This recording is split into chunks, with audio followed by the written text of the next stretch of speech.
안녕하세요, 여러분. 오늘은 정말 복잡하고 흥미진진한 부동산 분쟁 사건을 가져왔습니다. 2011년 10월 26일 서울고등법원에서 선고된 판결인데요.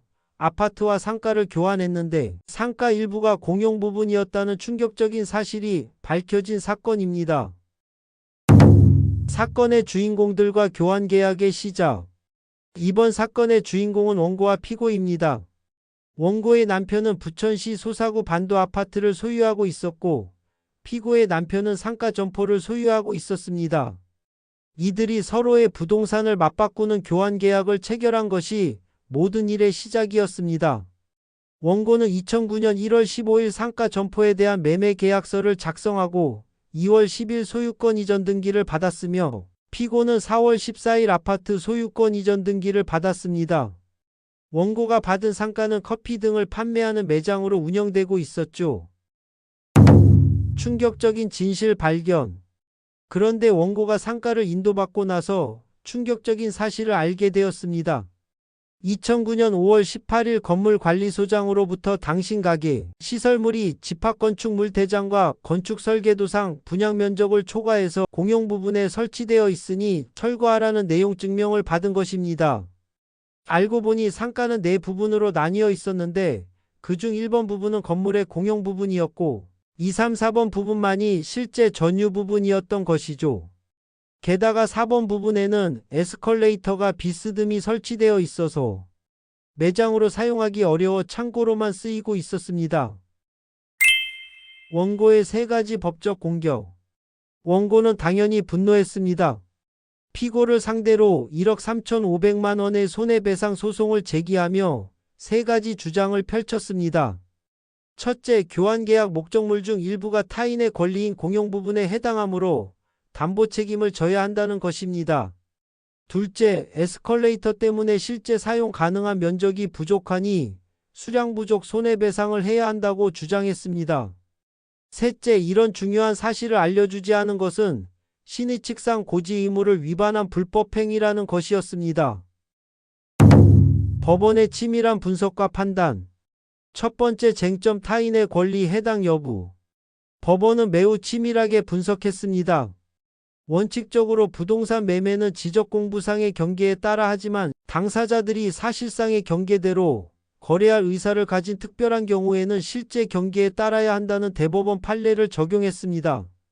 법원은 다음과 같은 사실들을 종합적으로 고려했습니다. 최초 분양받은 사람이 에스컬레이터 설치로 4번 부분을 매장으로 활용할 수 없게 되자 시행사와 관리소장의 허락을 얻어 공용 부분인 1번 부분을 포함해서 매장을 설치했다는 점, 1번 부분과 2, 3번 부분 사이에는 아무런 경계 표시 없이 커피 제조 판매 설비가 일체로 설치되어 있었다는 점, 원고와 피고 모두 교환 전에 이런 현황을 직접 확인했다는 점입니다. 결국 법원은 원고와 피고가 1, 2, 3, 4번 부분에 설치된 현황 그대로의 점포를 교환한다는 의사로 계약했다고 판단했습니다. 따라서 교환계약의 목적물은 1, 2, 3, 4번 부분 전체이고 그중 공용 부분인 1번 부분을 피고가 취득해서 원고에게 이전하는 것이 사회통념상 불가능하므로 담보 책임에 따른 손해배상 의무가 있다고 결론지었습니다. 정교한 손해액 계산. 그렇다면 손해액은 얼마일까요? 법원은 매우 정교하게 계산했습니다. 피고의 남편이 상가를 1억 9천만 원에 매수했다는 사실을 근거로 상가의 시가를 1억 9천만 원으로 인정했습니다. 인정된 금액을 기준으로 계산해서 3,895만 9,223원을 책정했습니다. 두 번째와 세 번째 쟁점, 수량 부족과 불법행위. 원고의 나머지 두 주장은 모두 기각되었습니다. 수량 부족 주장은 이 교환계약이 면적을 기준으로 가격을 정한 수량을 지정한 매매가 아니라 특정 구획을 전체로 평가한 거래라는 이유로 받아들여지지 않았습니다. 불법행위 주장도 마찬가지였습니다. 에스컬레이터 설치 사실은 누구나 쉽게 확인할 수 있는 사항이므로 굳이 고지할 의무가 없고 피고도 공용 부분이라는 사실을 몰랐으며 매장 설치 면적이 공부상 면적과 비슷해서 공용 부분임을 알기 어려웠으므로 피고에게 과실이 있다고 보기 어렵다는 것이었습니다. 놀라운 소송 비용 분배의 비밀. 가장 흥미로운 부분은 소송 비용 분배입니다. 원고가 1억 3,500만 원을 청구했는데 3,895만 9,223원만 인정받았으니 승소 비율로 보면 약 28.8% 정도입니다. 그런데 소송 총 비용의 70%를 원고가, 30%를 피고가 부담하게 되었습니다. 이는 원고의 실제 승소 비율보다 훨씬 많은 비용을 원고가 부담하게 된 것인데요.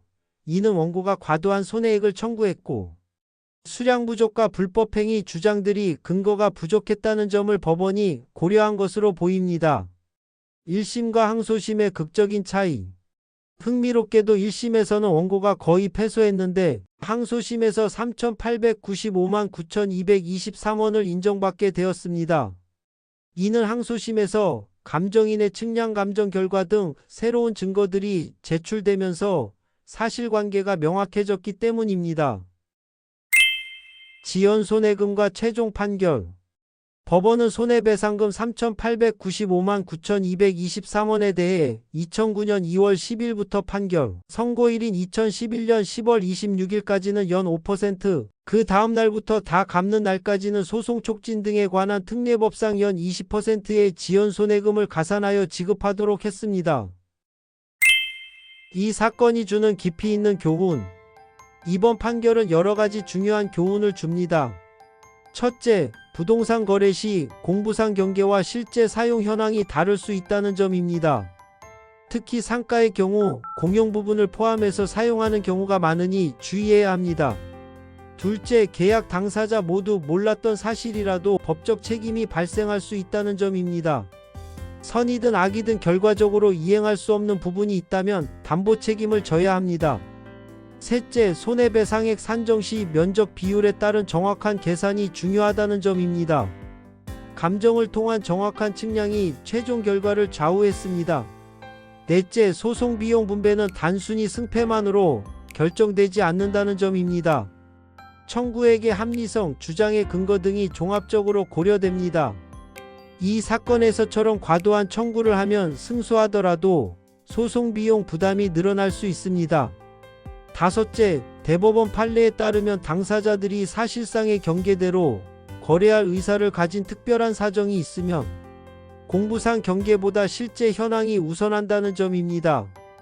이 사건은 복잡한 부동산 거래에서 벌어질 수 있는 예상치 못한 법적 분쟁의 전형적인 사례이면서 동시에 정교한 법적 판단과 손해액 산정의 묘미를 보여주는 매우 교육적인 판례였습니다. 여러분도 부동산 거래를 하실 때는 공부상 내용뿐만 아니라 실제 사용 현황까지 꼼꼼히 확인하시고 의심스러운 부분이 있다면 전문가의 도움을 받으시기 바랍니다. 오늘 판결 설명은 여기까지입니다. 시청해 주셔서 감사합니다.